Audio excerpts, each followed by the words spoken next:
पातूर तालुक्यातील चांदणी पोलीस ठाण्याच्या हद्दीत अवैध धंद्यांना ऊत आला आहे।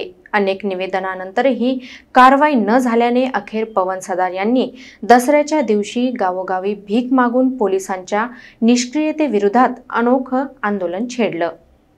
पातूर तालुक्यातील चांदणी पोलीस ठाण्याच्या हद्दीत अवैध धंद्यांना अक्षरशः ऊत आला आहे।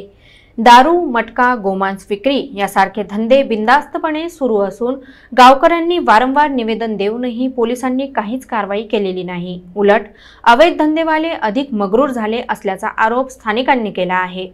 या निष्क्रियतेविरोधात चतारी गावातील सामाजिक कार्यकर्ते पवन सदार यांनी अनोखा मार्ग निवडला।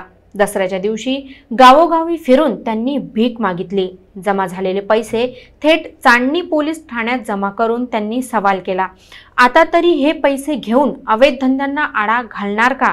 गावकऱ्यांच्या म्हणण्यानुसार अवैध धंद्यांमुळे तरुण पिढी बिघडत आहे। अनेक वेळा तक्रारी दिल्या, आंदोलने केली, परंतु पोलीस प्रशासनाने कानाडोळा केला। उलट या धंद्यांना पोलिसांचीच पाठराखण असल्याचे लोकांमध्ये बोलले जाते। पवन सदार यांच्या या अनोख्या आंदोलनामुळे परिसरात चांगलीच खळबळ माजली आहे। दसऱ्यासारख्या शुभ दिवशी गावोगावी भीक मागण्याची वेळ आली ही दुर्दैवी बाब असल्याचे नागरिक सांगतात। अवैध धंद्यांचा अंत होईपर्यंत लढा सुरू ठेवण्याचा निर्धार त्यांनी व्यक्त केला आहे।